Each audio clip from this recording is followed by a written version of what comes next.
Mesdames, Messieurs, bonjour. Bienvenue à la revue des grandes unes de ce jeudi 31 décembre 2020. Évidemment, la dernière de cette année 2020. Allons tout de suite en kiosque avec deux journaux parus ce matin.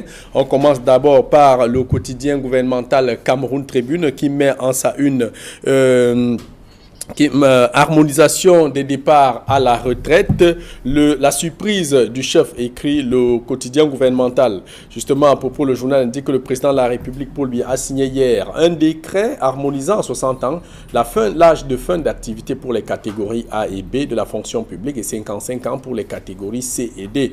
Et dans le même sillage, un décret du Premier ministre suivi concernant les agents de l'État relevant du Code du travail. Le journal vous invite à lire l'intégralité de ces textes dans ces colonnes. Le journal parle aussi de travail gouvernemental.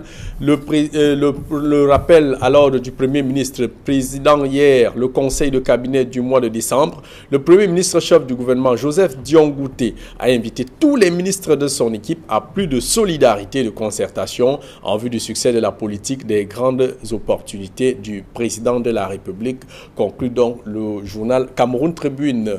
L'autre journal, c'est évidemment le quotidien La Nouvelle Expression qui met en sa une exclusive les plaidoiries de Bibou Nissak, conseiller et porte-parole de Maurice Kamto. Il a pris la parole devant la cour d'appel du centre à Yaoundé lors de sa comparution le mardi 29 décembre 2020. Explosif, il est resté imperturbable et a fait parler de lui-même au cabinet du juge de la cour. Toujours dans cette vague, le journal parle aussi de détention avec évidemment Alain Foguet qui dénonce. Il a adressé une correspondance à certaines autorités judiciaires pour dénoncer le traitement cruel et dégradant qu'il subit en prison. Le journal parlait aussi de l'affaire Abena Abena. Le tribunal désavoue le maire Guy Emmanuel Sabikanda, c'est le maire de la ville de Kribi. Le maire de la ville de Kribi qui a été donc débouté par le tribunal de première instance de Kribi, le président du tribunal Abdoulaye, qui a déclaré donc notre collègue non coupable des faits qui lui sont reprochés, ces faits qui ne sont pas du tout établis, a relevé le quotidien La Nouvelle Expression. Le journal parle aussi de la préfectorale floue sur le Mungo. Après la nomination de préfet, celle des gouverneurs est très attendue. Le journal évoque ici ce flou au niveau du nombre de préfets, au niveau du nombre de préfets potentiellement qui pourraient devenir gouverneurs, et la bataille a commencé entre les élites Mbo du Mungo et dont un des candidats qui se trouve être originaire parmi les minoritaires de Mbo qui se trouve dans le département du Honkam et l'autre qui se trouve dans le département du Mungo. La nuit des longs couteaux semble donc commencer les manœuvres pour positionner les éléments. Et il faut préciser que ces deux préfets, il s'agit évidemment de Franklin François Etapa qui est actuellement préfet du Mungo et Ewango Enes qui est préfet d'Undé. Il faut dire que lors des la dernière préfectorale, on leur a fait juste changer de chaise. Voilà pour ce qui est donc de ce flou sur la préfectorale. Le journal parle aussi de l'accident de Ndikinime qui une réflexion s'impose. Le secrétaire général du CPP diagnostique les drames de la circulation routière et propose des solutions pratiques pour sortir dans cette revue de presse. On passe de la Centrafrique avec l'abbé Frédéric Nakombo qui a donc pris la parole pour indiquer que les électeurs ont choisi d'aller voter pour la paix en Centrafrique. Il est le président, il est le secrétaire général de la commission épiscopale de justice et paix et chef de mission du réseau Arc-en-Ciel. Il a effectué une mission d'observation électorale durant cette présidentielle et législative qui s'est déroulée donc en Centrafrique. Il évoque un engouement populaire visible à travers le pays, mais qui a été entravé par les menaces et les attaques des groupes armés. Voilà ce qu'on peut retenir donc de la revue de presse de ce matin. Place à présent avec nos invités, ou alors nos consultants du jeudi. Guy Hervé Fongan, directeur de publication de Politics Hebdo. Bonjour et bienvenue à la revue des grandes unes. Bonjour Jean-Paul et mes vœux les meilleurs pour l'année qui commence demain et bonjour aux nombreux téléspectateurs qui durant toute l'année ont pris du plaisir à regarder la revue des unes qualitatives qui paraissent au Cameroun.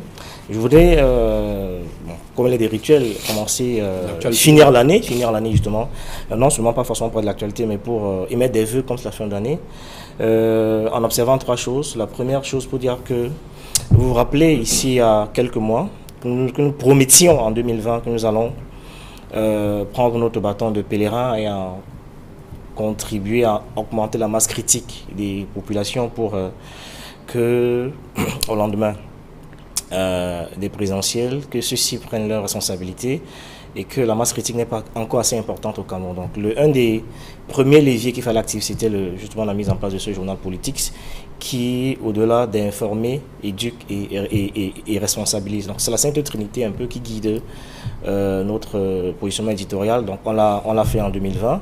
Je voulais simplement profiter pour remercier les personnes qui ont spontanément adhéré et adopté au projet, parce qu'on a reçu un accueil vraiment favorable du public. Je souhaitais quand même qu'en cette fin d'année-ci, dire ma grande satisfaction et ma surprise agréable face à l'accueil reçu par les citoyens camerounais. Observons la deuxième chose pour dire que c'est une espèce de cri de cœur. Cri de cœur parce que, vous voyez, Messa Presse vient de mettre la clé sous le paillasson. Définitivement. Voilà, donc il est important d'ici là que le gouvernement prenne aussi sa part de responsabilité pour organiser le secteur là. Parce que c'est ça, je crois que la presse mène quand même une mission régalienne, contribue à éveiller et à responsabiliser les citoyens. Il est important et urgent parce que quand on regarde ce qui se passe ailleurs, des fois on a honte d'être Camerounais, il faut que le gouvernement prenne sa part de responsabilité, organise ses structures, qu'il y ait une vraie distribution de la presse qui se passe dans toute l'étendue du territoire. Mais Messa Presse qui était le distributeur le plus important vient de mettre la clé sur le paillasson et c'est un coup dur pour la presse. Vous allez produire vos journaux, vous n'arrivez pas à les distribuer. Donc il faut que l'État règle ce problème. À défaut, chacun se battra comme il peut puisque les kiosques sont présents. Alors pour sortir, c'est les vœux. On célèbre les Sylvestres aujourd'hui. Sylvestre Zangaou. Voilà, Zangaou aussi.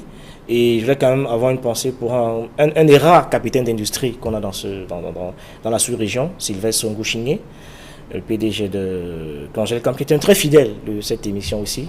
Je voulais profiter de la Saint-Sylvestre, qu'on célèbre tous, pour lui adresser aussi mes vœux les meilleurs.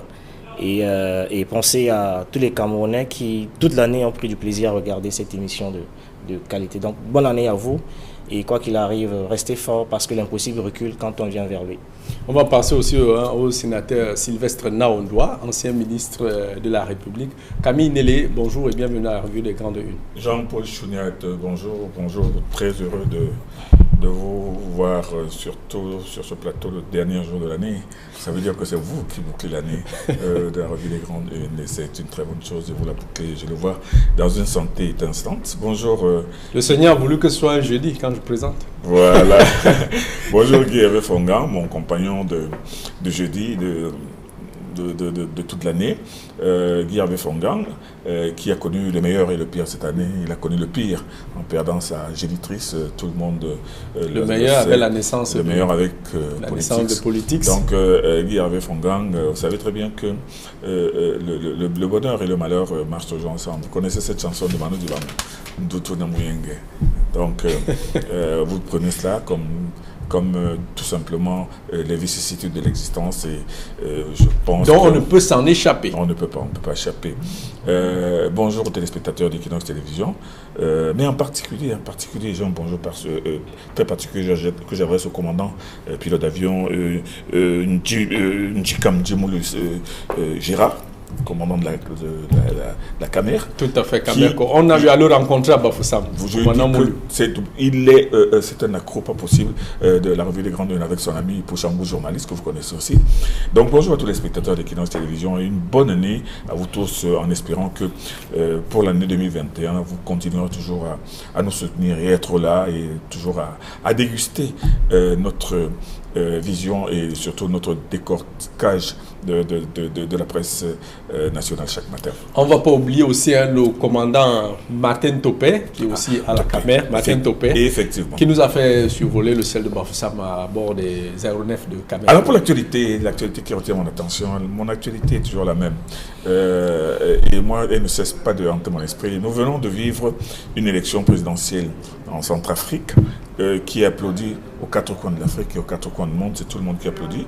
Et une élection qui s'est basée sur la terreur, sur la psychose de l'attaque des bandes armées qui occupent 3/5 du territoire tchadien, mais centrafricain, le centrafricain, pardon, mais une élection pour laquelle non seulement personne n'a exigé la tenue d'un dialogue inclusif avant l'élection, aucune personne n'a voulu exiger qu'il y ait une sorte de révision du code électoral.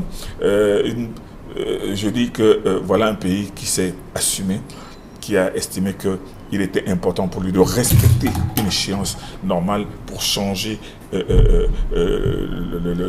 même le peuple centrafricain dans son... Le peuple centrafricain dans son ensemble n'a pas voulu poser de conditions, n'a pas voulu de dialogue inclusif et de révision du code électoral. Donc, moi, il ne faudrait pas que ce soit toujours le Cameroun qui lui est entier, qui reste debout. Parce qu'il y a toujours des gens, vous vous souvenez, il y a toujours des gens qui continuent à dire que non, nos élections ne valent rien tant qu'il n'y a pas de dialogue inclusif. Donc, je dis donc qu'il faudrait commencer à regarder les problèmes, la réalité camerounaise avec les yeux dans les trous. Merci Camille. Guy Fongal.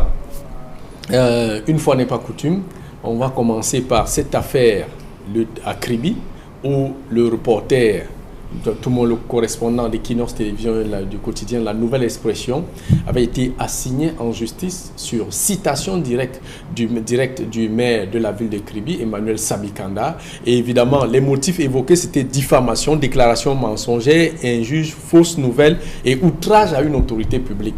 Après, au bout de six audiences, le magistrat, le président du tribunal, a trouvé que le dossier était vide et a déclaré le journaliste non coupable. Comment comprendre qu'une autorité de ce niveau, un maire de la ville, s'acharne sur un journaliste qui n'a que relayé les faits et dont l'ancien préfet de l'océan, Antoine Bissaga, pour ne pas le nommer, et avait même déclaré qu'il était prêt à venir témoigner au tribunal la véracité des faits du journaliste. Non, c'est une affaire que nous avons commentée ici en son temps pour dire que c'était une affaire montée de toutes pièces. Ça participait de ce qu'on appelait le trafic d'influence de certaines autorités pour intimider et faire peur à la presse. Heureusement, je suis heureux du dénouement final. C'est pas la preuve qu'on a quand même dans ce pays encore des gens qui peuvent dire le droit. Le magistrat Abdoulaye. Voilà, qui peuvent dire le droit. Magistrat Abdoulaye, il faut dire son nom avec suffisamment d'emphase. C'est ce type de magistrat qu'on souhaiterait avoir pour le Cameroun nouveau qu'on veut construire. Je dois vous indiquer Ils sont capables de dire le droit de manière courageuse. Je dois vous indiquer que l'article indique que cette décision dont toute la ville de Kribi attendait a rassuré plus d'un citoyen sur la qualité de la justice, la qualité de certains magistrats sur lesquels on peut encore compter. Non, c'est simplement la preuve qu'il ne faut pas toujours jeter le bébé avec l'eau du bain, qu'on peut avoir dans notre système judiciaire des magistrats qui sortent du lot. On se rappelle encore ce qui s'est passé avec l'affaire des avocats il y a quelques jours à Bonanjo, où un magistrat où un juge avait simplement dit qu'il ne sait pas de quoi on parle, quand on parlait d'une affaire de millions qui aurait circulé. Donc il a refusé, le juge a décidé de ne pas de renvoyer l'affaire et de rester droit dans ses bouts. Donc ça vous dit que dans notre système, on peut encore avoir des gens de qualité, parce que c'est ce type de profil, il y en a. Ce type de profil qu'on souhaiterait avoir pour le Cameroun nouveau, pour la transition qui arrive. C'est ce type de profil qu'on souhaiterait. Et c'est bien que ce verdict a été rendu. Ça va simplement servir de leçon aux autres qui sont... et ce qui est un peu embêtant, c'est que c'est un maire. Très souvent... Un élu en plus. Très souvent, c'est le type d'abus qu'on observe chez les sous-préfets et les préfets qui ont très souvent la fâcheuse habitude, manie d'abuser de leur autorité. Avec beaucoup de zèle, comme on a vu à Bafoussam 3, qui est d'ailleurs parti, qui est d'ailleurs, je félicite le travail des élites, qui a fait un vrai plaidoyer, qui est le seul sous-préfet de la MIFI qu'on a envoyé, qui a bougé. Ça veut dire que les élites ont su donner l'écho nécessaire à cette affaire et on l'a fait partie de là. Non, pour dire que l'affaire de Kribi est d'autant plus révoltante que c'est un maire, un élu, qui est censé être au contact de la population de la base et qui peut porter mieux que le sous-préfet les préoccupations des citoyens. C'est lui le premier à vouloir torturer, mater et mater les populations. Et c'est regrettable pour un élu. Du peuple. Et Dieu seul sait combien de citoyens anonymes sont matés de la sorte. Ils sont nombreux qui subissent ça tous les jours. Bon, on va simplement dire que c'est au moins une nouvelle réjouissante qui permet de définir l'année en beauté, de savoir que voilà le type de magistrat qu'il faut vraiment célébrer avec strass et paillettes. Camille Nélé, sur la question, on a envie de dire que se passe-t-il finalement à Kribi? Il y a le sénateur Grégoire Mbamba qui s'était pris à cette dame qui ne vendait que ses trucs et l'avait giflé et la dame a répliqué de fort belle manière. finalement, qu'est-ce qui arrive aux élus locaux dans cette partie du pays? Ce sont des élus locaux c'est le cas de certains élus locaux qui s'illustrent par des encartades. Mais moi, cette affaire, l'épilogue de cette affaire démontre tout simplement que les plaignants devant la justice n'ont pas toujours raison. Et d'un côté, peuvent ne pas avoir toujours raison, et de l'autre côté, que les magistrats ne sont pas seulement là pour fouetter les journalistes, museler les journalistes et les condamner les journalistes comme on le lit souvent dans les journaux. Et comme le dit Guy Hervé, démontre que ceux qui accusent systématiquement la justice, notamment contre les journalistes, ne font que jeter l'eau et l'enfant et l'eau du bain. Dans cette affaire, vous savez, ce magistrat vient de nous démontrer que les délits de presse sont d'abord des délits spéciaux. Un délit de presse, diffamation, par voie de presse, ce n'est pas comme les autres délits. Il y a des conditionnalités. Et ce magistrat vient de nous démontrer que dans une affaire comme celle-là, qui a fait suffisamment de bruit, il a su faire la part des choses. Il a lu que même les réquisitions du ministère public ne tenaient sur... n'avait aucune base légale. Et c'est pour cela que lui, le magistrat, a jugé bon d'élargir le journaliste pour faire non établi. Il a établi. Il a dit, il a eu...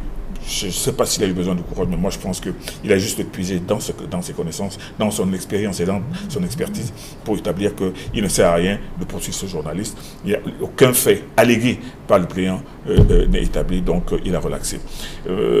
Contrairement à beaucoup d'autres magistrats, qui sont des magistrats qui regardent, qui se demandent que si je le condamne, si je ne le condamne pas, qu'est-ce qu'on ne va pas dire?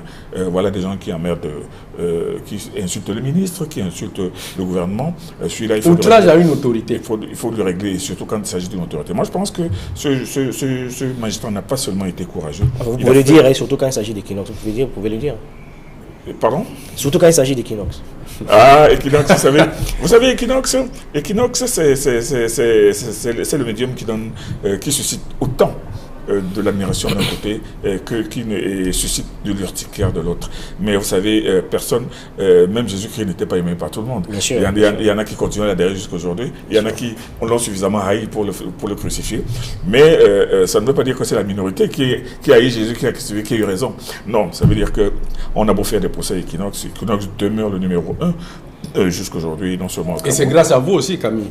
Je ne suis qu'un simple consultant à Equinox Télévision. Oui, un simple consultant, c'est l'ensemble des simples consultants et des simples journalistes qui contribuent à ce que... Non, Equinox est une formidable aventure. Equinox est une formidable entreprise qui a commencé comme ça sur l'idée d'un homme qui a eu un projet, qui a tenu un projet, qui a commencé par un journal de la presse écrite, maintenant qui a grandi son projet et qui est devenu un groupe média, le groupe média le plus influent de Une fois de la n'est pas sous-région. coutume, nous sommes le 31. C'est pour cela qu'il est important pour nous de souhaiter bonne année à Equinox Télévision et à son top management. Voilà, donc Joseph Abena Bena, qui est donc libre de toute poursuite, il a obtenu gain de cause devant le tribunal de première instance de Kribi. Grâce à un magistrat qui a dit le droit. Nous disons une fois de plus félicitations au magistrat Abdoulaye pour le respect de la vertu. Guy Hervé Fongan, excusez-moi, il y a un autre fait, même si c'est ce qu'on vit généralement, le flou sur la représentativité du Mungo par rapport à la préfectorale. L'article est signé évidemment d'une grosse plume du quotidien La Nouvelle Expression, donc ça mérite qu'on s'y attarde. La Nouvelle Expression qui a eu vent de cette polémique dans le Mungo et le Ronkam. Vous avez deux fils Mbo, le Franklin François Etapa qui est du Mungo et Ewango qui est Ernest Ewango, ancien préfet des Bamboutos, qui est de la minorité Mbo du Ronkam. Alors le journal nous indique qu'il y a déjà des manœuvres de long couteau par rapport aux gouverneurs, aux nominations de gouverneurs qui sont en vue. Comment comprendre, surtout que territorialement parlant, le Ronkam est un autre département, et comprendre qu'on veuille imposer déjà M. Wango, qui est originaire du Ronkam, comme un originaire du Mungo. Comment vous expliquez ça, Camille? Il faut d'abord commencer par dire ce qui est simple, c'est-à-dire que les départements ont été tracés à la règle. Vous comprenez? Par les colons. Pas seulement par les colons, même par l'administration, qui a séparé carrément des groupes culturellement liés, communautaires qui étaient culturellement liés, ce qui fait qu'il y en a certains qui se retrouvent dans un département et l'autre dans l'autre département, alors que c'est la même essence, c'est la même famille, c'est les mêmes racines. Ça, c'est connu. Autant ça s'est vérifié au niveau des États africains, autant ça se vérifie dans les départements aujourd'hui, que qui est des Mbo dans le Honkam et des Mbo dans le plus précisément dans l'arrondissement de Kekem. Dans l'arrondissement, mais l'arrondissement de Kekem est un jet de pierre de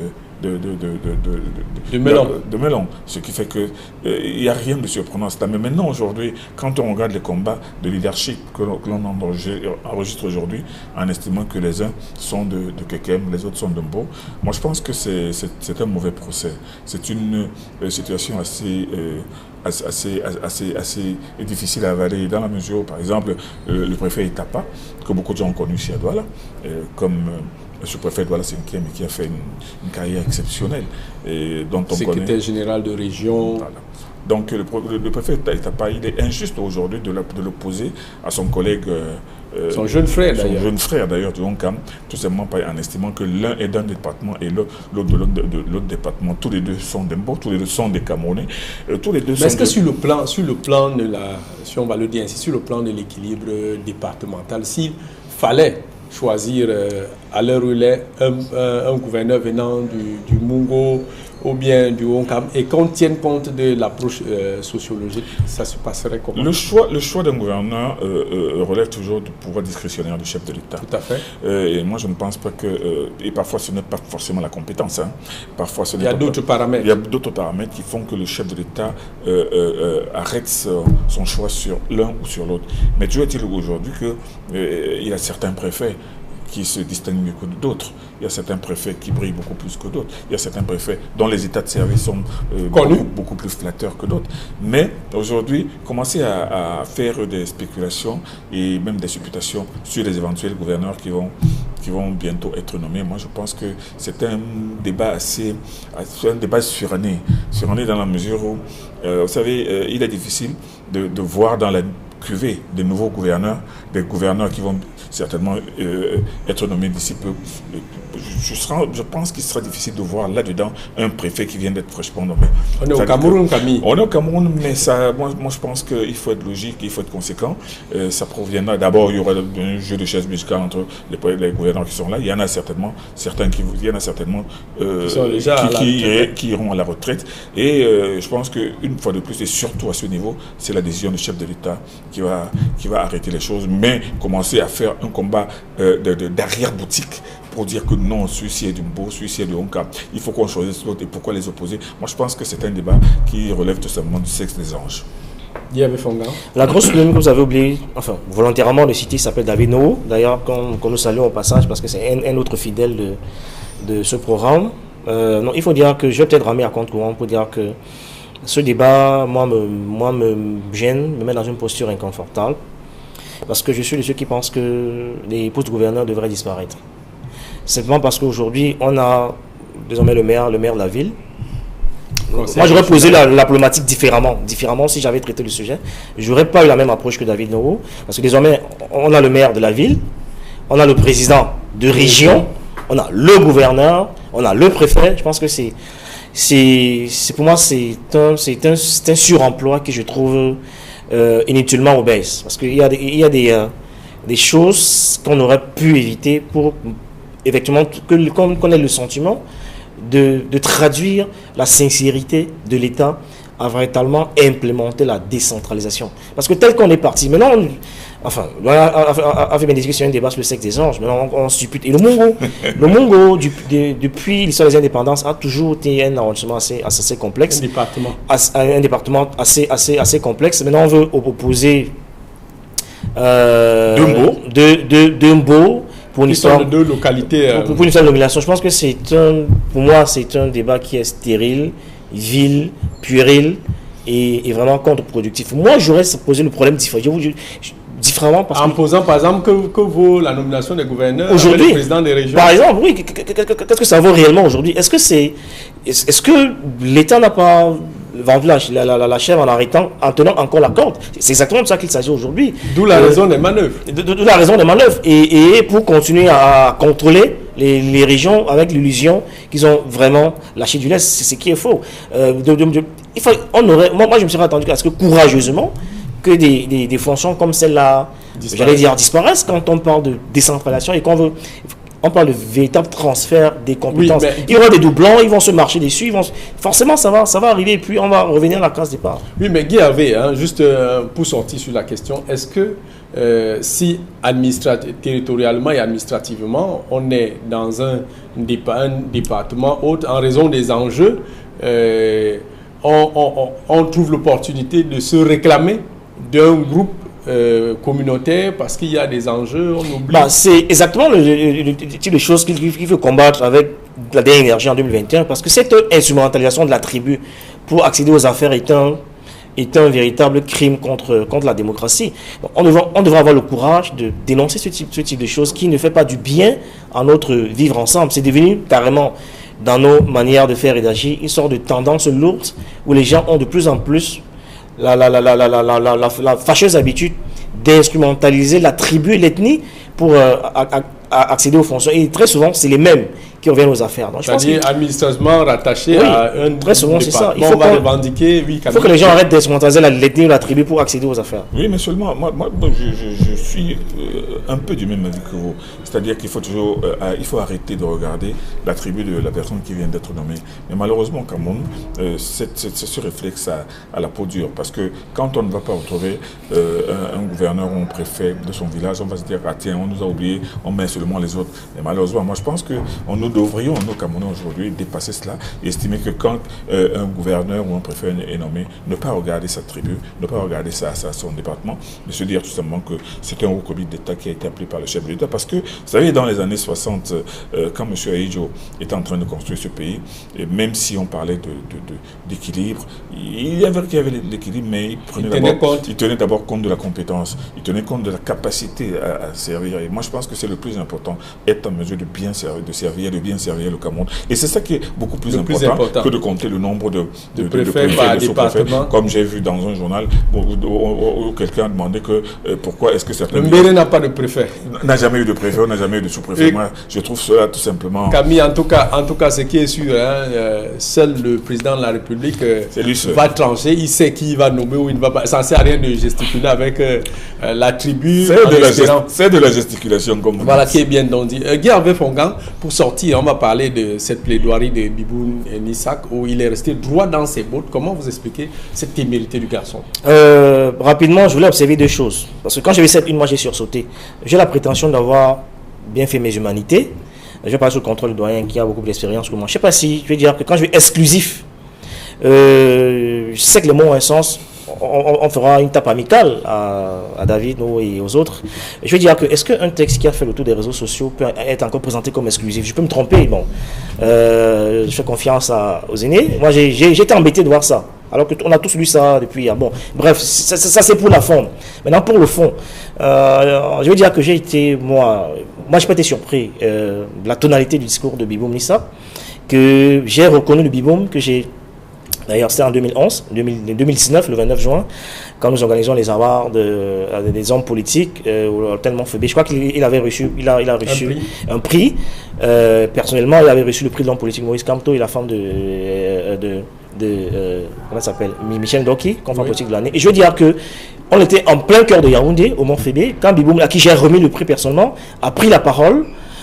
Son discours était d'une intensité, d'une épaisseur, d'une violence incroyable, où il a mis très mal à l'aise tous les partis d'autorité qui étaient dans la salle. Il y en a qui sont même sortis carrément de ce jour-là parce qu'il était d'une intransigeance imparable. Et donc là, j'ai reconnu... Il est resté égal à lui-même. Et vous savez, on devrait sortir de ce que j'aime souvent appeler le syndrome de la citadelle assiégée. Parce que Biboum Nissak vient à donner une leçon aux Camerounais de demain et d'aujourd'hui, comme quoi on peut... quand on a la conviction et la foi en ses combats, on défend jusqu'au bout. Je crois que c'est admirable, cette témérité à saluer et à apprécier. Je lui dis vraiment bravo pour cette lucidité. Merci, cher monsieur Camille Nélé. Vous avez vu le gendarme de l'antenne qui nous signale que c'est fini. C'est la fin de l'année, c'est la bonne année. Je ne sentais rien parce que on est déjà arrivé au top du temps. Et puis, on va souhaiter simplement une bonne et heureuse année 2021 à tous nos millions de téléspectateurs et rester scotchés sur les programmes d'Equinox Télévision. Le meilleur meilleur est à venir avec 10-12 Zénith qui démarre dans quelques instants.